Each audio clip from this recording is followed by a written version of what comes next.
আমিরে জামাত বাংলাদেশ জামাত ইসলামীর আমির ডাক্তার শফিকুর রহমান ও এনসিপির গুরুত্বপূর্ণ নেতা সাবেক মন্ত্রী জনাব আসিফ মাহমুদ মিলে তারেক জিয়াকে একটা কঠিন শিক্ষা দিচ্ছে। তারেক জিয়ার হাতে হারিকেন ধরিয়ে দিয়েছে। তারেক এবার মজা হচ্ছে।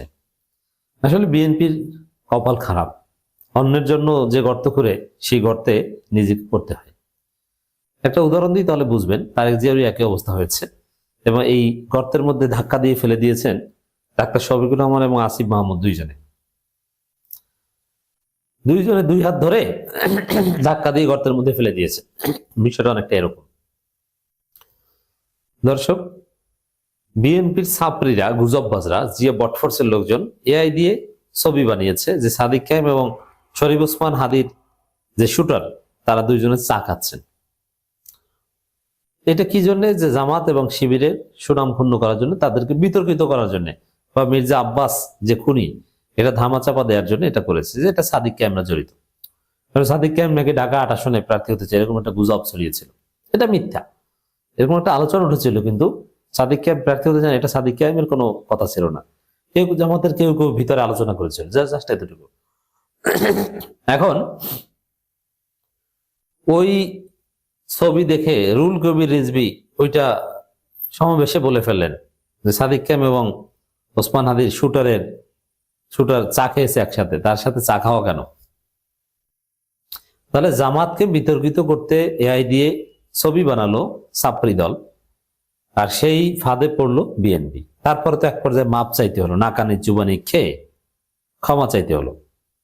এক ধরনের পা ধরে মাপ চাও যে বাবা এই ধরনের আর করবো না, সাদিককে মাফ করে দাও। মজা লাগছে না?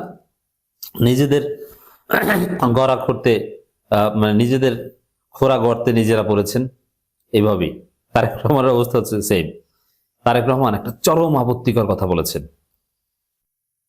এই আপত্তির দায় তাকে নিতে হবে। এর ফল যে কতটা কঠিন তারেক রহমান টের পাবেন। তারেক রহমান বলছেন অনেকে আপনাদের বিভ্রান্ত করার চেষ্টা করবে, দেখা মাত্র তাদের বলবেন গুপ্ত তোমরা। কারণ গেল 16 বছর তাদের আমরা দেখি নাই।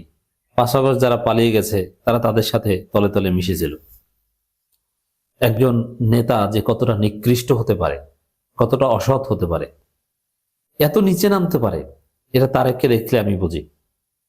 এত নিচে নামবে যে জামাত শিবির দেশে থেকেছে, পালায়নি, মুসলেখা দিয়ে লন্ডনে যায়নি, ভারতেও যায়নি, পাকিস্তানেও যায়নি, যাদের সমস্ত শীর্ষ নেতারা ফাঁসির দড়িতে ঝুলেছেন, শহীদ হয়েছেন, যাদের প্রায় 850 নেতা গুম হয়েছেন, যাদের প্রায় 1500+ নেতা জীবন দিয়েছেন, যাদের প্রায় লক্ষ লক্ষ লোক লক্ষ লক্ষ মামলা খেয়েছেন। সারা বাংলাদেশে এমন কোন জামাত শিবির কর্মী নেই যিনি জেল খাটেন নাই। এক আইয়ামে জাহিলিয়াতের মধ্যে ছিল।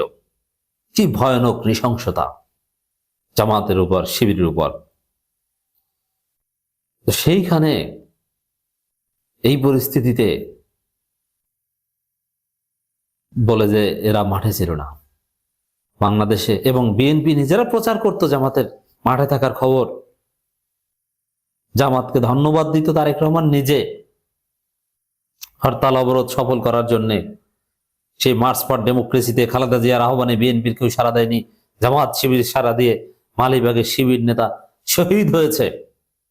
আরো কত ঘটনা। সেই শফিকুল ইসলাম মাসুদ, দেলোয়ারদের উপর যে ভয়ানক নির্যাতন কে সারা পৃথিবী দেখেছে। খালেদা জিয়া নিজে তাদের নাম ধরে ধরে মুক্তি চেয়েছেন। কি দুঃসহ যাত্রা। আর তারেক রহমান বলেন 17 বছর দেখিনি। এতটা নিকৃষ্ট হতে পারে একজন নেতা, এতটা অশিক্ষিত মূর্খ থার্ড ক্লাস হতে পারে একজন নেতা। এই জন্য পড়াশোনা না জানা লোক তারা কখনোই আপনার কাছে নিরাপদ নয়, আপনি তার অধীনে নিরাপদ নয়। পড়াশোনা জানে না, কিচ্ছু জানে না। বাংলাদেশের কোনো সাধারণ জ্ঞান নাই। বাংলাদেশে কয়টা জেলা বলতে পারবে না। কুমিল্লা ইপিজেড কত সালে হয়েছে বলতে পারবে না, সে নাকি কুমিল্লা ইপিজেড করে দেয়। তিস্তা ব্যারেজ কবে হয়েছে বলতে পারবে না। বাংলাদেশে ভূমিকম্পের উৎপত্তি স্থল কোন জায়গায় থেকে হয়েছে এটা বলতে পারবে না। তো দর্শক, জামাত শিবিরকে দেখে নাই, দেখবে কিভাবে? এত ইন্টার পাস, দেখার যোগ্যতাও রাখে না। এর একটা ভালো মানের একটা ইংরেজি জার্নাল দিলে এ ওটা পড়ে বুঝতে পারবে না যে এখানে কি লেখা হয়েছে, রিড করার সক্ষমতা নাই, নাম্বার ওয়ান। দ্বিতীয় হচ্ছে এই যে গুপ্ত গুপ্ত এই যে কথাটা বলা, আচ্ছা দেখেন মাথায় ব্রেইন আছে মোটেও, পড়াশোনা তো করে নাই, থাকবে কি হবে, কালির অক্ষর তো নাই মাথায়। বিভ্রান্ত করার চেষ্টা, কেউ যদি বিভ্রান্ত করার চেষ্টা করে তার গুপ্ত হয় কিভাবে, তারা হবে বিভ্রান্তিকারী অথবা ষড়যন্ত্রকারী। গুপ্ত জিনিসটা তো ভিন্ন। তো এখন তারেক রহমান নিজেই ছিলেন গুপ্ত, কারণ তিনি বাংলাদেশ থেকে রাজনীতি না করার মুচলেকা দিয়ে পালিয়ে গিয়েছিলেন এবং তিনি একটা রুমের মধ্যে বসে রাজনীতি করতেন, কোনো ইন্টারন্যাশনাল মিডিয়াকেও সাক্ষাৎকার দিতে পারেননি। এই গুপ্ত নেতা তিনি তারেক রহমান নিজেই অন্যদেরকে বলে গুপ্ত। অতএব তারেক রহমান এই যে নোংরামি, স্যাসরামি, ইত্রামি, এর বিরুদ্ধে আসিফ মাহমুদ এবং আমিরে জামাত মুখ খুলেছেন, এবং আমিরে জামাত এবং আসিফ মাহমুদ যা করেছেন তারেক রহমানকে গুপ্ত বানিয়ে দিয়েছেন। মজা না? তারেক রহমান, আপনি যদি এইসব ইতর শ্রেণীর শব্দ ব্যবহার না করতেন তাহলে আপনি এভাবে গুপ্ত নেতা হিসাবে বাংলাদেশে প্রতিষ্ঠিত হতেন না। আপনাকে কেউ স্যাসরা বলতো না, আপনাকে কেউ টেরিটরি ইন্টার পাস করা নেতা বলতো না। আপনি জানেন না এই বিষয়গুলো এইভাবে সামনে আসতো না। তার মানে প্রতিপক্ষকে গুপ্ত বলে আপনি নিজেই গুপ্ত, অশিক্ষিত, থার্ড ক্লাস, ইতর হিসেবে প্রমাণিত হলেন।